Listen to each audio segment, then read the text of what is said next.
Hello, U.S. History 101 late start class. Welcome to week 3. I apologize for this grainy announcements. I had a nice camera that just isn't working. I don't know if it's the camera or my computer. It could be either one. So anyhow, I'll try to make the announcement brief. I just want to touch base with you all. I recognize how difficult it is to keep up with late start work, because I want to remind you I have to teach everything that I normally would, but in a reduced amount of time, and that's why we end up with extra, that it's a lot more work. It's like a cram course, right? So, for a lot of you, keeping up with the rhythm is difficult, but also a lot of you are having strong A's. And what I'm hoping is that you're noticing is that I'm trying to create some flexibilities with the papers, or essays, should I say. So pay attention to my weekly work objectives. A lot of times I'm going to try to have extra credit options available for you when it comes to the essays. It's mainly going to be about keeping up with watching the videos and getting the video notes and participating in the discussions and doing the readings. So don't give up if you're struggling. I want to encourage everyone. I do my Zoom office hours, and a lot of times folks don't take advantage of it. But every time I have a student that meets with me on there, they usually say, "Oh, wow, this really helps." And I was a little nervous at first, but then then they feel comfortable, and they realize that, I don't know, my presence when you record yourself and you're doing a video, you have a more serious side coming out. I am serious, but I'm not that serious. Meaning, you're not gonna get like a stern fatherly figure, saying, "Why aren't you doing it this way?" or whatever. I want to help you all. I was a student at MJC as well. And in fact, I had a professor that was one of my favorites. I took 2 U.S. history classes from him, and I got B's both times. Full disclosure. He was a very tough grader, but I really thought I felt like I learned a lot from him, so I just stayed with taking the class. But it was like, it was rough on my, I don't know. It was hard to keep up. He definitely required a lot more vocabulary to be memorized and essays to be memorized than what you're dealing with from me. So I'm just saying, okay? It could always be harder. But having said that, I want to encourage all of you to keep up the good work. Remember, just as a reminder quickly for some of you on the citations, okay, and I'm trying to look at all of your work and help get you into this, doing the essays right, okay? So yeah, I should just clarify a few points on this. So if you write a paragraph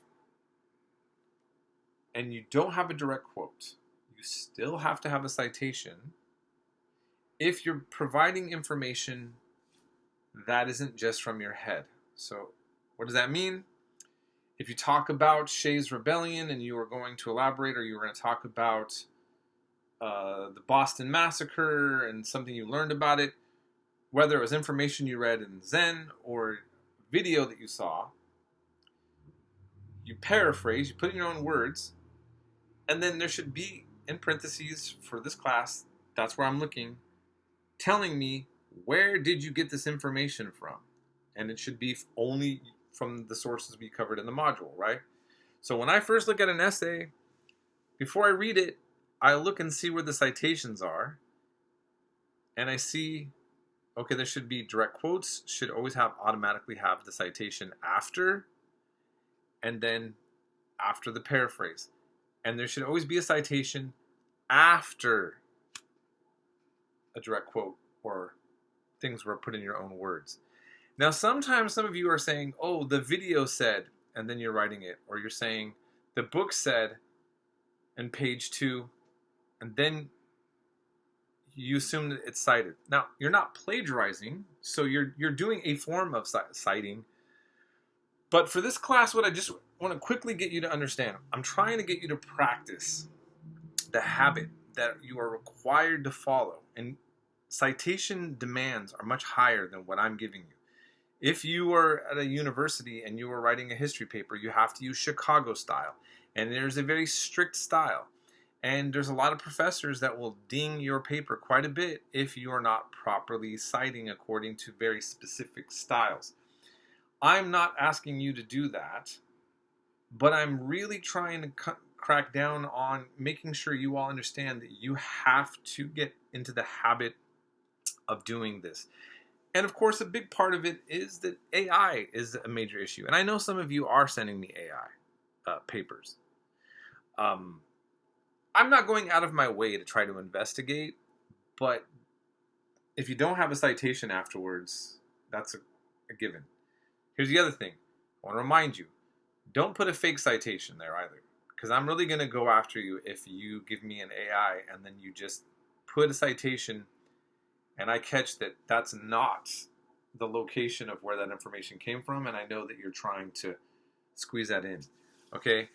The whole part of the essays is that you have to try to learn to put things in your own words as much as possible and address what, that's part of the skill set that you're getting in college.